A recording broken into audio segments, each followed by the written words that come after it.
India Limited for Q4 of financial year 2024-25. As a reminder, all participant lines will be in the listen-only mode. There will be an opportunity for you to ask questions after the presentation concludes. Should you need assistance during this conference, please signal an operator by pressing star and then 0 on your touchtone phone. Please note that this conference is being recorded. I now hand the conference over to Ms. Megha Gupta from Vernova T&D India Limited. Thank you, and over to you, Ms. Megha Gupta. Good evening, everyone. We welcome you all to the Vernova T&D India Limited earnings call for fourth quarter of financial year 24-25. I am Megha Gupta from Investor Relations team. During the call today, we will discuss company's financial performance, including operational highlights and future key updates. We will have a dedicated question and answer session towards the end of the presentation. I would like to highlight that today's discussion may contain few forward-looking statements which are subject to risk and uncertainties. These statements are based on our current expectations and actual results may differ materially from those expressed or implied. We encourage you to refer to our public filings and documents for comprehensive understanding of the factors that could impact our future performance. Now I'll introduce the Vernova T&D India Limited management team available on the call. During the call, we're joined by Mr. Sandeep Zanzaria, CEO and MD of the company, Mr. Sushil Kumar, Full-time Director and CFO of the company, Mr. Abhishek Srivastav, Head Business Operations, Ms. Kanika Arora, Communications Leader, and Ms. Shweta Mehta, Company Secretary of the company. Now I'll hand over to Mr. Sandeep Zanzaria to begin the discussion. Thank you. Good evening, everybody, and welcome to our fourth quarter and full year FY24-25 earnings call. India is aiming to increase its power transmission capacity by 35% by FY32, focusing on integrating renewable energy and securing 24/7 power supply. As India enters an era of accelerated electrification, it underscores the critical need for strategic investment in dependable baseload power, a robust and smart grid infrastructure, and innovative decarbonization technologies to meet its climate goal. A flexible, secure, and evolved grid is key to supporting increased electrification and renewable energy integration. We are witnessing significant and consistent growth quarter over quarter, fueled by robust demand across our portfolio, particularly for transformers, switchgears, our advanced grid technologies including HVDC and SAT. Recognizing this opportunity and our role in enabling India's energy transition earlier this month, we announced a strategic investment of 400 million Indian rupees. This capital will be directed towards establishing a new manufacturing line for critical HVDC thyristors, VSC valves at our existing Pallavaram facility in Chennai and developing a new HVDC and STATCOM control facility in Noida.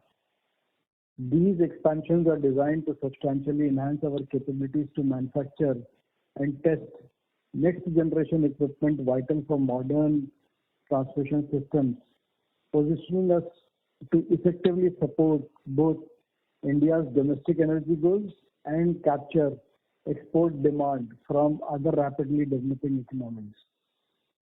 Turning to our financial performance, we had another quarter of robust demand, significant revenue growth, and EBITDA margin expansion.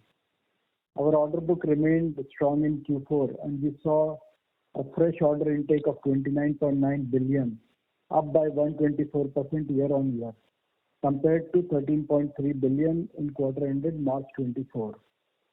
A highlight of the quarter was our order win with Power Grid Corporation to supply over 100 extra high voltage transformers and shunt reactors for key transmission projects in India. Our Q4 revenue stood at 11.5 billion versus 9.1 billion in Q4 FY23-24, up by 26% year-on-year. On full year basis, our FY24-25 revenue stood at 42.9 billion versus 31.7 billion, up by 35% year-on-year. New orders outpaced revenue, doubling the order backlog at 126.6 billion as on March 25 against 62.7 billion as on March 24. Our profit before tax and exceptional items for the quarter ended March 25 was at 2.5 billion compared to 1.01 billion INR in the corresponding quarter in the previous financial year. From a FY24-25 perspective, profit before tax and exceptional items stood at 8 billion versus 2.6 billion in FY23-24, which is 3 times increase. The cash and cash equivalent was at 10.5 billion as on March 31st versus 2.8 billion as on 31st March 24. The cash generated was 1.9 billion in Q4 and 8.3 billion during the full year FY24-25. This combination of favorable demand trends and disciplined execution is accelerating our margin expansion and significantly reinforcing our confidence in the trajectory ahead. Our deeply embedded lean culture continues to be a powerful engine for operational improvement, delivering tangible gains across safety, quality, delivery, and cost performance. As we transition into FY25-26, I am grateful for the unwavering dedication for our entire team. Their efforts are the foundation of our optimism for future and our commitment to consistently create value for all our stakeholders. I would like to extend my sincere thanks to our valued customers, our dedicated investors, and our exceptional teams, all vital partners in our journey. I now invite Abhishek to provide further insights. Thanks, Sandeep. So, good evening, team. I will take you through the key operational highlights, the key commissionings that we achieved in the prior quarter. So, through the efforts that our team had been putting on ground, we were able to bring to live some of the key assets for strengthening the national energy network of India. So just to mention a few, on turnkey basis, we commissioned Tata Solar Bikaner, which is the power evacuation substation for their 450 megawatt solar park that they are establishing in Bikaner, a key asset for meeting the energy deficit needs and strengthening the backup from renewable sources. Another key commissioning was for Himachal Pradesh Power Transmission Company Limited at Healing Substation, which is at a very tough terrain in the hilly terrains of Himachal Pradesh. So this substation was commissioned successfully along with transformers and GIS 66 and 220 kV GIS. This helps us to improve the reliability of power in the state of Himachal Pradesh. Another key turnkey project that was delivered was for Renew Solapur. This is for their hybrid renewable park power evacuation. The 400 kV switchyard was commissioned in a record time along with the power transformers. In addition to turnkey substations, we have also been actively partnering with other players in the market and our customers through supply of direct equipment and commissioning of the same, like power transformers. We commissioned the 500 MVA transformers plus 765 kV ICTs for Busan Jawaharpur. This is a 660 megawatt double unit power station for meeting the needs of Uttar Pradesh. Another key thermal power project was also commissioned by us in the last quarter through our transformers, which was for Busan at Obra. Another key transformer asset which was put to use was through commissioning of 500 MV ICT for our customer IndiGrid, and we worked through KEC at Kalam. And then UPPTCL Shahupuri, another 500 MV three-phase transformer which was commissioned for again the state of Uttar Pradesh. In addition to this, we also commissioned gas insulated switchgears at PGCL Raipur. The 220 kV bays were commissioned. Then GITC Kutch 400 kV GIS. This is for Gujarat Industrial Projects Power Company Limited, which is for again evacuation of renewable power. And Mumbai Veritas, which is a data center project for 220 kV GIS, which has been commissioned for them. So by doing all these commissionings, we have been partnering with our customers in building the transmission network for the country, and we remain committed to that. So with this, I hand over to Vishal to take us further. Thanks, Abhishek. Good evening, everyone. Moving to a page on order intake. So this quarter as well as the year has been a very strong period for us in terms of order booking. As Sandeep mentioned in the beginning, in this quarter we booked 29.9 billion of orders, which was almost 2 times of what we did in the corresponding quarter in the last year. In fact, more than 2 times. The many key orders that we booked were from a very diversified set of customers and in various products and project categories that we operate. As you see on the right side of the page, we secured orders of 765 kV power transformer and reactors from Power Grid. Similarly, we secured 765 kV power transformer and reactor from Sterlite.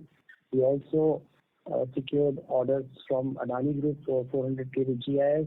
Again, we have substation from Jindal Group on 400 kV side. And also we secured transformer order from Jindal Group as well. In addition to these GIS and transformer orders, we have secured orders on CRP and HCS business on the 765 kV and 400 kV substation from one of the EPC, from various EPC in fact. And we also secured order on advanced distribution management system from Paschim Gujarat company and Dakshin Gujarat company. These were largely on the domestic side, and on the export side, we continue to maintain the momentum, and we had various wins on AIS and GIS equipment side from various markets, including Europe, Southeast Asia, and Africa. So very robust quarter. And if you look at the overall year performance, our order booking almost doubled from 58 billion last year to 107 billion in this year. In this 107 billion, as we declared in the past, there was about 22 billion of large export orders from the group company and about 8 billion of digital software related orders from Power Grid Corporation of India. So those two were the large orders for about 30 billion. But excluding these two large opportunities as well, the momentum has been very strong, and we were able to improve our order booking from various products from various customers from 58 billion last year to 77 billion, excluding the large orders. Moving to the financial performance, it is largely covered by Sandeep in the beginning speech. The momentum and revenue is strong. It is in line or tracking the order booking momentum. So this quarter we had 26% increase in revenue, reaching up to 11.5 billion of revenue.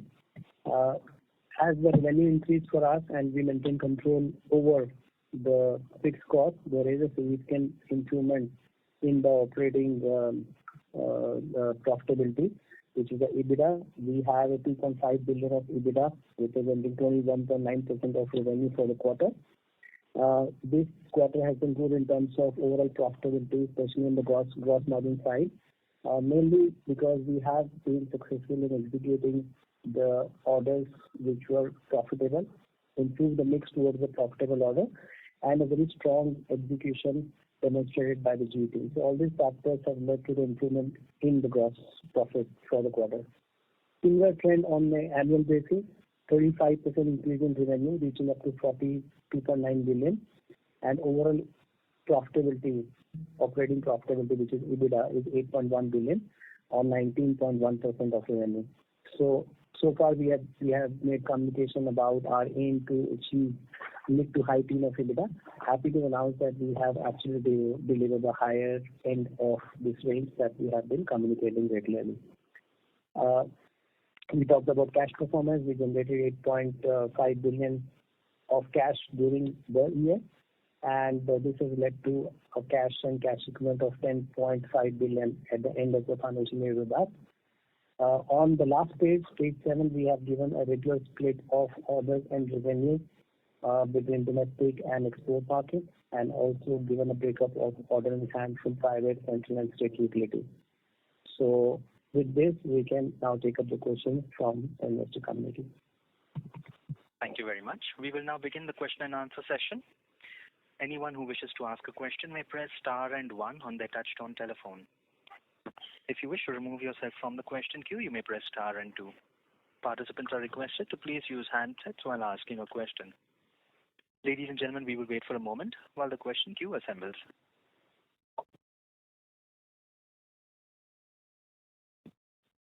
The first question is from the line of Umesh Rao from Nomura, India. Please go ahead. Yeah, hello, sir. Good evening, and congratulations for the strong set of numbers again for last quarter of FY25. My first question is pertaining to existing backlog of closer to 127 billion rupees. So how much of that is executable within the course of, say, next 18 months, and how much is beyond 18 months? So as I explained, 30 billion of, in fact 38 billion or 40 billion of this 127 billion largely are the projects which have a longer tenure. As we communicated earlier, these are a tenure of 3 to 5 years of execution. Excluding that, we have about 85 billion of order which is executable within 1.5 year to 2 year time frame as per contracts with the customer. Nonetheless, on top of the backlog, during execution, we every year we also have the orders which we call as book-to-bill, meaning the orders are received as well as executed during the same financial year. Got it, sir. My second question is on the HVDC project. So could you please share a timeline for new projects on the HVDC side, especially for FY26? And at the same time, now you must be also forming up budgets for FY26. So any color on the outsourcing contracts that you can anticipate from parent side? So I think, thanks, Umesh. For the HVDC part, you would have seen the transmission committee meeting. One of the projects had gone for the approval, but I think there was some discussion on can there be an alternate to be studied as batteries to be put as an alternative to, but I think probably let the committee work out. But we expect at least 1 to 2 projects to get decided during this year. Okay. Is it fair to assume that Khavda South Olpad and one package from Rajasthan is at upfront in terms of ordering timeline? Yes. Okay, got it. My last question is on the bookkeeping side. If I look at our other expenses for the quarter, those were at about 12.6% of sales, slightly on the higher side. So any one-off over there? Yeah, Mish, there is about 150 million of provisions that we have made for certain litigation matters. Got it, sir. Thank you so much and all the best. Very best. Thank you. The next question is from the line of Mohit Kumar from ICICI Securities. Please go ahead. Good evening, sir, and thanks for the opportunity. And congratulations on a very strong set of numbers. My first question is on the strong gross margin. What explains such a strong performance on raw material and gross margin? Gross margin for Q4 was 42.3% and 40% odd in FY25. Are there any one-offs or any large project which we did which explains such a high gross margin? And any color on the sustainability of this gross margin, EBITDA margin as we go forward? Thanks, Mohit. Good evening. As I talked in the beginning, this quarter has been very strong in terms of revenue as well as profitability execution. We did deliver 42% gross margin. Various factors which lead to such a high performance that include a better pricing. The pricing has improved in last 2 years. And as a strategy, we are moving towards product orders and rather than focusing on turnkey orders. That leads to a better margin profile. The mix is improving. And also the contribution of export revenue is also increasing. And generally the exports were always better in terms of margin profile. So, and the last point I will say that the team has done exceptionally well, has been executing very strong and have been making, let's say, improvements during execution as well. So these are multiple factors leading to the gross margin, improved gross margin for the quarter. But nonetheless, for our kind of business, quarterly gross margins can vary because of mix and various other factors. I think the right reference is to look at the gross margins for the full financial year. For the full financial year, we did deliver 40.4% of gross margin, and this is about 6% improvement versus the last financial year. and we believe that our endeavor is to sustain this kind of gross margin and EBITDA going forward. Understood, sir. My second question is, you announced a new factory for building HVDC components and STATCOMs. Is this factory a necessary condition to participate in the upcoming HVDC and STATCOM domestic opportunity? No, Mohit, it was not a condition. The condition is basically for the whole project, you need to meet the minimum criteria for Make in India. But this is going to help us in, of course, localizing, improving the competitiveness, and also giving more comfort to the customer that we are more local in terms of technology as well. Understood, sir. Thank you and all the best, sir. Thank you. Thank you. Our next question comes from the line of Subhadip Mitra from Nuvama. Please go ahead. Good evening, sir, and thank you for the opportunity. My question is with regard to the overall industry side. If we move beyond HVDC, on the non-HVDC high voltage piece and on exports, how do you see the overall TAM growing? Are you still looking at maybe a 20% kind of a CAGR in the non-HVDC space? And similarly on exports, some color on that, please. Yes, I think, yes, of course, what we are looking at the government plan of about 9 lakh crore for up till FY32. So that gives a lot of confidence. And also what we see is that there's a lot of growth in terms of the energy transition story globally. So it was first the Europe opened and then Australia and then now even Middle East is also opening up. So yes, definitely the time for the export potential is also growing. Understood. Is there any, I think one of the previous questions also asked about whether there is any budget for outsourced exports to the parent for this year, any indicative number? No, so we don't give this type of a guidance of a number that for the export, what could it be? Understood, sir. But would be fair to assume that it should be somewhere around that 30% kind of a mix, which is what we are seeing currently? That is what is always our endeavor to maintain that kind of a ratio. Understood, sir. Thank you so much. Thank you. Thank you. The next question comes from the line of Renu Baid Pugalia from IIFL Capital Services. Please go ahead. Hi, good evening, team, and many congratulations for the strong performance. My first question is I'm just understanding a bit more on the order pipeline prospects. Last year, almost, as Sushil also highlighted, the 30 billion plus orders came in from large orders, exports combined. So when we look at on the existing base orders of 77 billion, how do we see this pie increasing in the next year? And overall, as a combined pie of almost 10,000 crores plus, do you think, given the projects in pipeline, domestic, international, we will manage growth in inflows in fiscal 26? That's the first question. So, Renu, yeah, that will be the. So, of course, as Sushil also said that we had two large one-off projects, which was one export order, which was like 2,200 crore and two digital orders close to about 800 crores.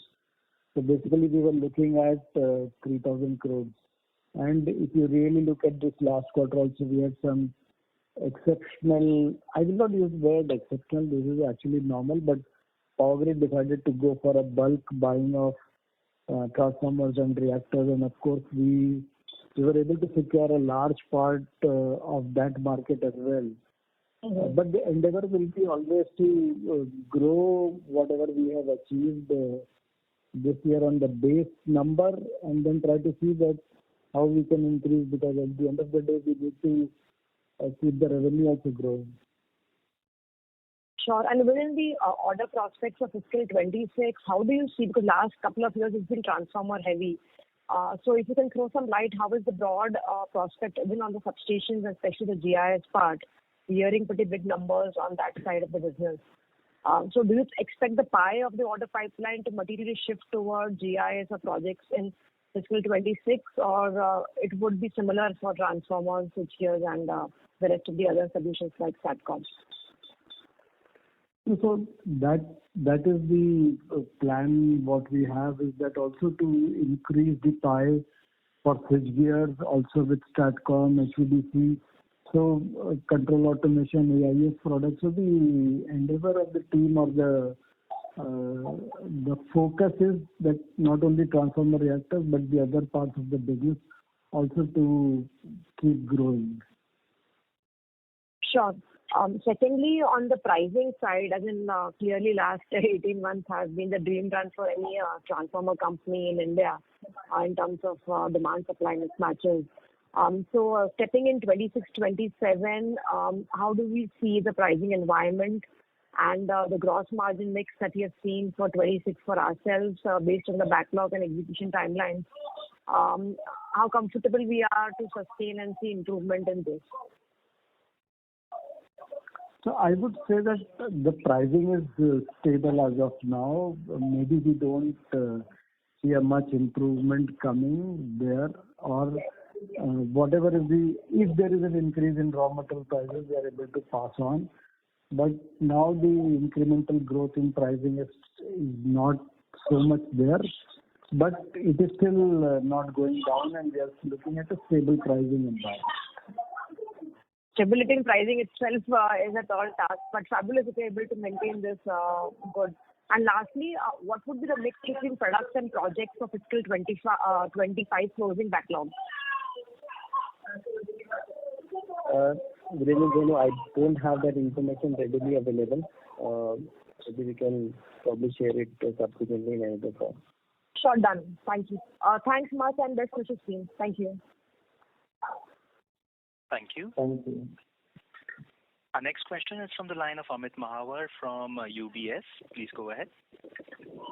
Thank you. Sandeep, I have two quick questions. First is on the export mandate. If I understand the exports, right, in the order book and in the turnover, and considering the opportunity we have, which are the end markets primarily for parent, maybe top 3 or top 4, which you are catering to, and do you think there is a very, very long-term demand pipeline here? That's my first question. Maybe whatever qualitative color on exports, considering all the global locations of the Vernova. So thanks, Amit. Earlier, as we have said in various presentations, earlier we used to focus more on Africa and Southeast Asia, but slowly we expanded to Latin America. And then we have also expanded to Europe now. Also, if you really look at, for example, a large order which we got from Korea, Algeria. So it's basically the demand which comes from some geography, and then when we get engaged with the global team, we are able to capitalize on those large opportunities. So these opportunities take time to build in, but these are certain aspects which cannot be openly discussed on calls, etc., because of its confidentiality. But today, for any such large opportunity, Indian factories are really the strength for GE Vernova to go and take these orders. So I would put it as that the whole we have a very extensive geography in which we are playing, and definitely the Indian factories, because of its cost competitiveness and all, so we play a very important role in the overall strategy for the electrification. Very helpful, Sandeep. Maybe in the intake of 32.6 billion this year, export, if there is a number for US, you want to give us. Thank you. So we don't. So US is a very different technology. US is basically dead tank technology, whereas India is a live tank technology. So US market is mostly catered from US factories only. India is not. So from India, our exposure to US market is very, very limited. That explains. And the second question, last question is, if I understand last 10, 15 years of transmission equipment business in India for GE Vernova, do you think the current capacity you have, and I understand the profitability, is very, very healthy, but take a 5-year view, and do you think the demand that we are, projecting in India, I mean, we also related to 9 trillion rupees and roughly 30, 40, 50% of the equipment size, right? If I'm not wrong. Don't you think, next 4 to 5 years, the growth is very, very set as an industry, and considering your mix and localization, the best time is yet to come? That's my last question. Thank you, Sandeep. So, of course, I think, yes, the best time is yet to come. So it's going to come in 1 year, 2 years. We have to see. But we expect a very large growth, and we should be an important player to deliver that growth in India's ambition for Viksit Bharat 2047. Good luck and best wishes. Thank you. Thank you, Amit. Thank you. The next question is from the line of Suraj Malu from Catamaran. Please go ahead. Hello, sir. Thank you very much for this opportunity. Sir, my first question is related to the previous question. Can you help understand the export orders that we have won from UK, France, Dubai over the past 4-5 quarters? Is the end usage in those geographies, or is there a potential that this will be supplied to the US? So it will not be supplied to the US. As I said, that US has a different technology. What we manufacture in India, the AIS, the lifetime breakers and all. So the end user is in Africa and not in US. Got it, sir. And the last question is the current order intake that you have taken. Are these in the similar gross margin levels that you have delivered recently? So, good evening, Suraj. We typically don't share the profitability on the orders that we do because it's a price sensitive and information for the competition. But yes, the endeavor of the management is to perform better. If you look at our trajectory of revenue and profitability, the focus and aim of management is very clear to maintain a good margin. In our strategy, we have always concentrated cash over profit and to do a business which is risk-free and a sustainable business. Got it. Thank you very much. Thank you. The next question is from the line of Amit Anwani from PL Capital. Please go ahead. Thank you, sir. Thanks for taking my question. My first question is on the capex of 140 crore on STATCOM and HVDC products, and all. Wanted to understand what is the current capacity utilization, and with this capex, by how much the capacity will expand. And I understand that the capacity expansion will come on stream, you have written for Chennai by 2027. Just wanted to understand, is it fair to assume that the prospects have increased because past 2-3 quarters you have been highlighting that we have sufficient capacity to meet growth for 1.5 years, and there might not be major capex requirements. Yeah, that is my first question. So, Amit, I think we have also clarified that in the disclosures that we were manufacturing when we were doing the Champakurukshetra project, the walls in India. But after that, because no project came for a few years, so we had in Chennai. So we had actually closed that capacity, and now because of the market growth and all, we are starting, or we will be investing, and then we will be starting. So today on the HVDC walls and control side, there is no existing capacity, and whatever we are adding is going to be the new capacity. And just to add on to what Sandeep said, this capex announcement is in addition to 80 to 90 crore that we communicated earlier.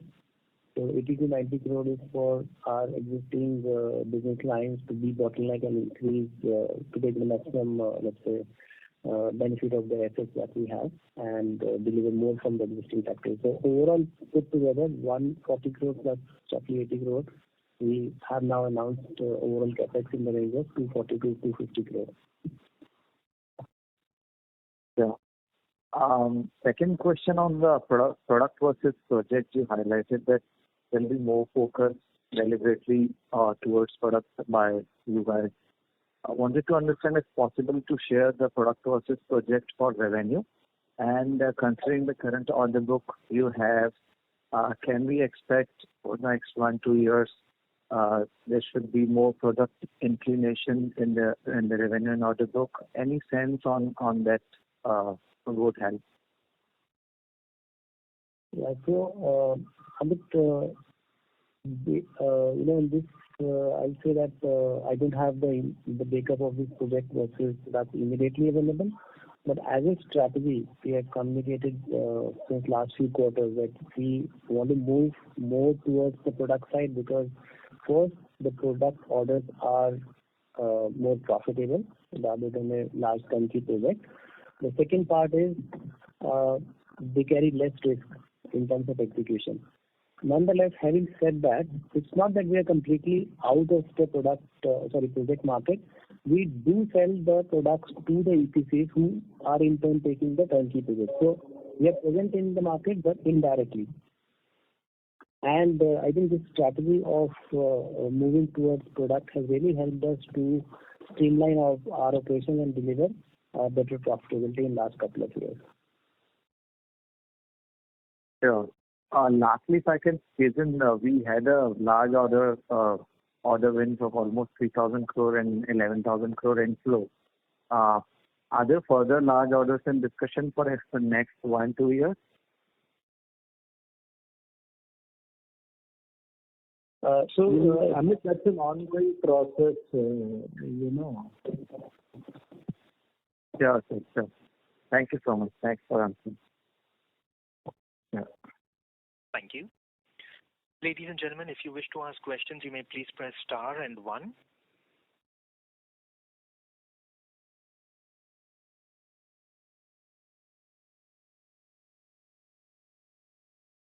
We have the next question from the line of Inderjeet Singh Bhatia from HDFC Securities. Please go ahead.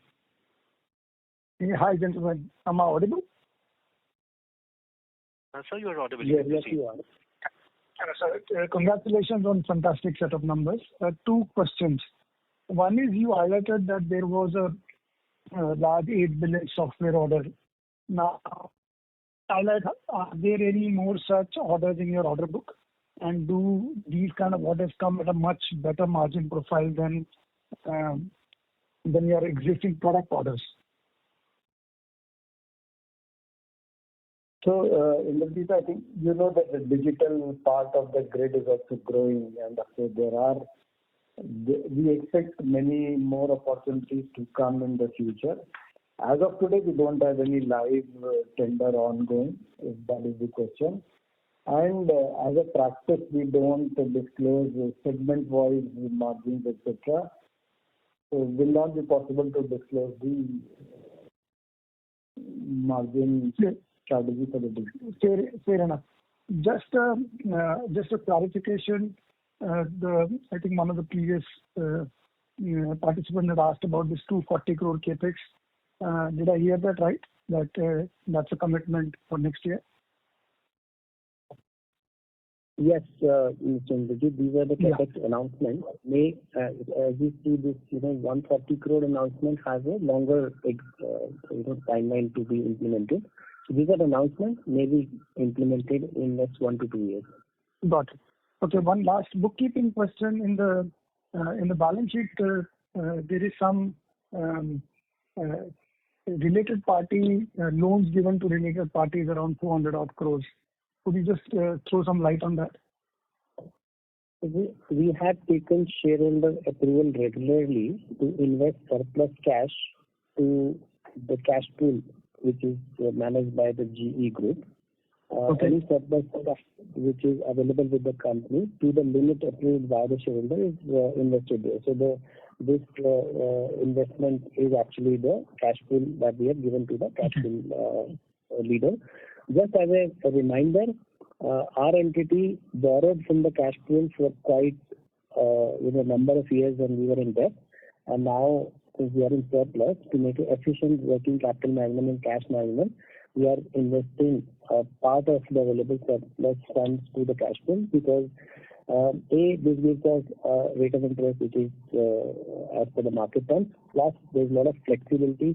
It can be called upon anytime on demand. It can be broken in terms of the liquidity requirement of the company. So all the advantages have been disclosed in the notice to the shareholder, and it was duly approved as a neutral related party transaction in the past. Thank you. Thanks a lot. Thank you. The next question is from the line of Pramod Jain, an individual investor. Please go ahead. Thank you. And congratulations for the wonderful set of numbers. I just want some clarification. In the last conference call, you had spoken about that Leh Ladakh HVDC project which was there. So can you please share some update about that? So presently, it's with Power Grid. We don't have much of an update on that project. Okay. Any further HVDC project which is there in the pipeline which you're bidding for, and there's some news might come from there? So there is one HVDC project which is there under bidding, which is from Khavda to South Olepad. And in addition to that, there was one HVDC project which was proposed in the National Committee of Transmission, but then because of some alternatives have been asked to be studied, so probably that is a bit delayed. Okay. Thank you very much. Thank you. The next question is from Dhavan Shah from Alpha Accurate Advisors. Please go ahead. Yeah, thanks for the opportunity. The HVDC side, so do you have the excess capacity to cater any of the future HVDC contracts if you get anything? That is my first question. And second is, can you do both LCC and VSC in HVDC? Dhavan, what was your first question? First question is, do you have the excess capacity in HVDC? If you can share, if you get any contract in future? So HVDC has number of products, so that includes valves, controls, transformers, etc. So every product has a different capacity. So HVDC per se is not one single capacity. HVDC is a addition of multiple capacities which are put together. Let's say if Power Grid comes up with 20,000 or 25,000 crore of HVDC contracts, wherein the transmission opportunity is roughly 10 to 12,000 crores kind of the opportunity. So do you have that kind of capacity to cater that? We have that capacity. Okay. And can you do both LCC and VSC? Yes, we can do both LCC and VSC. Sure, sir. Yeah, that's all from my side. Thank you. Thank you. The next question is from the line of Jainam from Saltoro Investments. Please go ahead. Congratulations on a great set of results.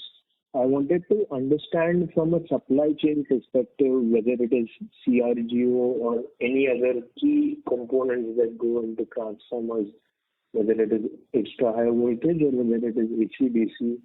What are the challenges that we are facing, and how are we, given the kind of growth that we are having, what are our risk mitigation approaches within that? That's my first question. No, supply chain, yes, definitely is today in this very uncertain world, supply chain is a big challenge, and with the explosion of demand globally, yes. But then we have teams who are constantly working to mitigate those challenges, to very closely work with the suppliers, the transporters, the supply chain teams, etc. So it's it's a very focused task, but we have been able to successfully negotiate and execute till now, and the teams are dedicated towards that. So are we planning to backward integrate given the kind of demand that you see for the next 5 to 6 years? Do you see supply chain to be a meaningful challenge as you scale up and look at probably integrating key components because many of our peers are doing the same? So we just wanted to get a strategic bird's eye view as to what is our thought process. As of today, we are not planning to backward integrate any of the component level manufacturing. Got it. And I wanted to understand in terms of our order book, the mix has been about 34% in central utilities, and last year, if you look at it, it was about probably 27% for the central utilities. So in terms of our mix in the orders, do you see that meaningfully change? Do we see the share of private kind of inching even more towards 70% or 80%? What is the sustainable order backlog mix that we are planning to have? So I think today. Sorry, go ahead. Please go ahead. Okay. So today a large part, because earlier what used to happen is Power Grid used to get RTM projects and all. So today a large part of the order gets decided on TBCB route, and then it depends upon the competitiveness of in TBCB route, whether Power Grid is winning or whether private players are winning. And accordingly then we have to choose our customers. So it's not that by design we can say that, okay, this should be the share of central utility and this should be the share of private sector. It depends upon whether central utility wins more or private sector wins more. We align ourselves according to the market conditions. Understood. And I would like to add on, I think important to see here in the chart is that the share of state utility is very small. And this is one of the strategies that are communicated in the past. We are kind of neutral to central utility or the private customer because both are good in terms of execution and working capital management. Understood. If I can squeeze one last question, is there, you talk about demand opportunity nowadays, but what are a few risks overall on a macro perspective that you're seeing because everyone is increasing capacities all up years? So from a demand supply, like realization, like you said, there is no more room for improvement. Given how the industry evolves in the next 2 to 3 years, what are a few risks that you are looking at and closely tracking? So as we said that, of course, supply chain management, yes, that's a big risk because not only about the availability, but also about the political situations which keep on developing globally as well. In addition to, so of course that's a challenge which we keep on having and we keep on mitigating. So that's a kind of a job which you do daily, weekly, monthly, yearly, quarterly. So that is something which is there. Apart from that, what I see is that I think energy transition story globally is something which is not going to go away just like that. So I think from demand or market perspective, we don't see that there should be a challenge at least for next 3 to 5 years or maybe 10 years. It should be a much stable market. That is what we are anticipating. Understood. Thank you so much and all the very best. Thank you. Thank you. The next question is from the line of Nandini Agarwal from Globe Capital Market Limited. Please go ahead.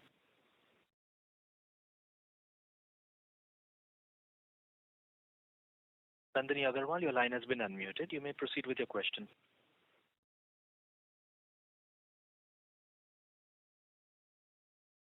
As we're not receiving a response from the current participant, we will move to the next question, which will be from the line of Mahesh Patil from ICICI Securities. Please go ahead. Yeah, hi sir. So my first question is on the STATCOMs. How do you see the STATCOM opportunity in the medium term? And if I'm not wrong, we haven't done any STATCOM till date. So, yeah, Manish, you are right. In the long term, we see that, of course, STATCOM is going to play a very important role because more and more renewables are getting added. So, obviously, the need of STATCOM cannot be just ignored, and it is going to become a very integral part of the grid. Yes, we have executed multiple projects globally, but we have not won any project in India. We have done in India few FACT projects which were there, but we are into active discussions with various customers, so let us see. Okay, sir. And sir, my second question is on the royalty payment. Just wanted to know how much was the royalty payment this year and how much was it in FY24, if you can provide. So royalty payment has been given on a very consistent basis in the last 5 to 7 years. There has been no change in the formula, and it's linked to certain formula of revenue, etc. During the entire year, we have made a royalty payment of roughly 640 million, broadly 640 million. 640. Okay. And sir, if you can, how much was this last year? Last year was around 350 million. 350.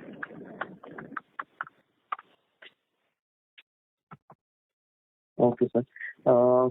And sir, lastly, wanted to understand if you are, how are you trying to widen your existing portfolio? Can you some color?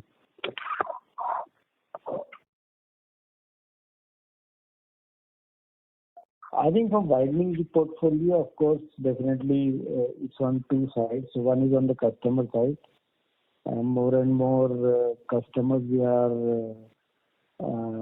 trying to expand the customer horizon by including more renewable clients, and then of course we have a lot of new companies also entering into the TBCB market. Also widening in terms of, for example, export market. We've already talked about that we have in last 2-3 years we have been able to enter few of the new geographies, and there are few technologies as well which we are waiting in India to mature. For example, SF6-3 and all. So once that happens, definitely we aim to be a leading player in that as well. Okay. Thank you so much. Thank you. Thank you. The next question is from the line of Moksh Ranka from Aurum Capital. Please go ahead. Hello. I would like to know in the HVDC, in the whole transmission industry, is how are we facing any constraints regarding transmission towers? Because I think there are very few manufacturers there. Could you provide some color there? So, Moksh, we are not a transmission line company. We are basically transmission. We do substations and HVDC terminals and things. We have zero presence in transmission lines, so we will not be able to answer. I understand that, but since you are in the industry, I thought you would be first hand. You would know first hand if you are facing any constraints. Okay. No. We are not. Since we don't operate, so we don't know if there is a constraint there or not. Okay. Thank you. Okay, that's my only question. Thank you.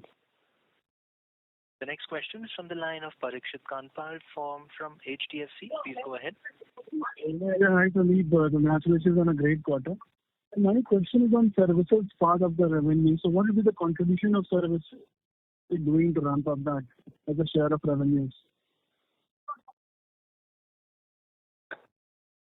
So it's giving Of course, yes. Go ahead, Sushil.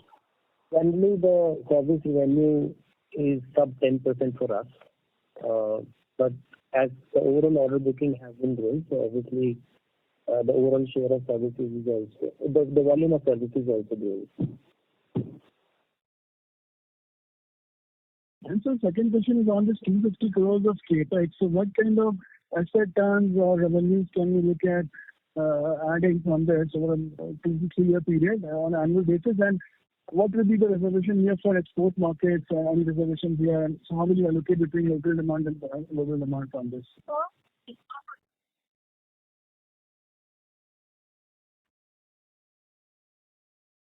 So, I think you would have seen that we have out of that 240 odd crores, 140 crores is for HVDC. So for HVDC, of course, I think looking into the demand situation and all. So to first put in and then see how do we support the export market as well. Today, primarily, the major driver for investment is growth in the domestic market. And you would have seen that when we have put all the local factories for switchgear, transformer, etc., they have helped us in export market as well. But today, the primary driver for this investment is domestic market.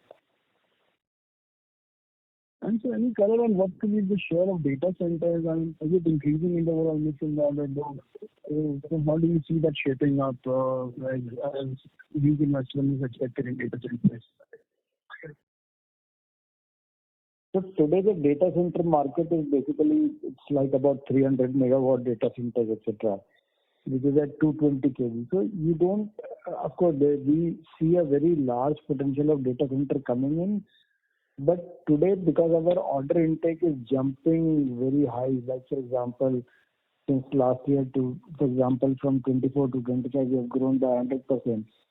Obviously, the data center market, even if it has grown by like 50-60%, it is still not a substantial market. Today, the TBCB or the transmission part of the business is growing much rapidly.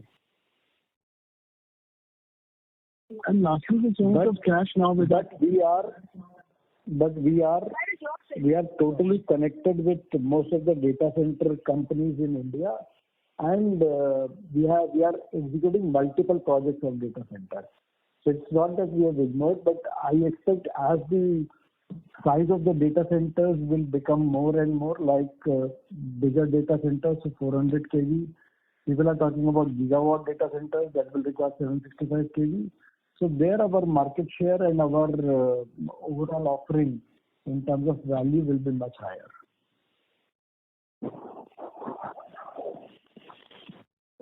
Okay, so lastly on the cash which we have on the books, so and then next year also there will be cash approved. How do we intend to deploy the capital employed?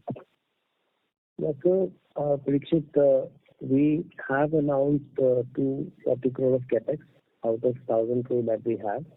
And additionally, in note 10 of the financial statement that is circulated, the board has recommended a dividend of 5 rupees per share, and if approved by the shareholder, that will lead to an outflow of roughly 130 crore. So we are consciously reviewing and meaningfully deploying cash in terms of the capex that we need and also return to the shareholder, and we'll continue to work in this direction.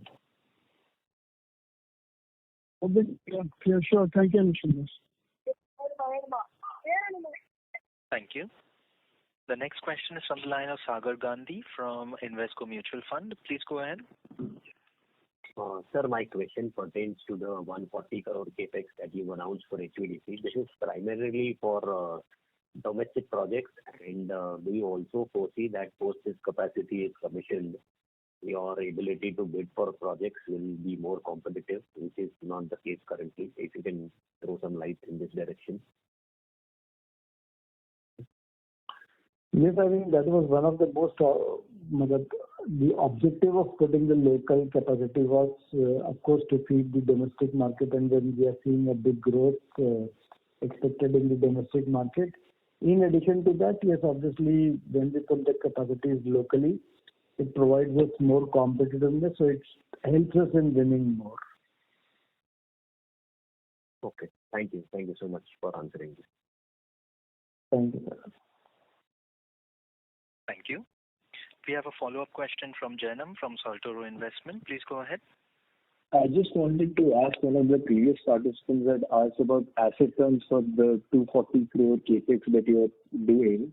Could you just share what kind of asset turns roughly we are looking at?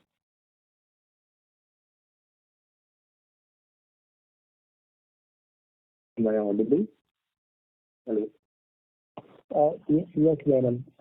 See, asset turn is difficult to give, as Sandeep explained in the earlier question, that a significant part of this is for HVDC. So HVDC projects are a very large contract, so asset turn can be multiple. But obviously, for an HVDC project, this is not the entire investment. It has to be seen in entire existing land. So giving an asset turn is difficult, considering that this is not a separate business line. But nonetheless, I think you would see that the company has been very cautious in terms of investment. So obviously, the management and board has decided this investment considering a good opportunity and a good return on investment. Got it. Thank you so much. Thank you. We have no further questions, ladies and gentlemen. I would now like to hand the conference over to Ms. Megha Gupta for closing comments. Over to you, ma'am.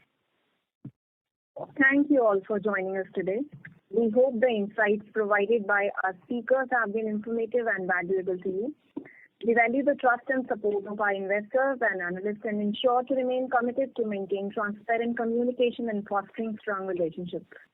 If you have any further questions or require additional information, please do not hesitate to reach out to me or our communications leader. Thank you. Thank you. On behalf of GE Vernova T&D India Limited, that concludes this conference. Thank you all for joining us. You may now disconnect your lines.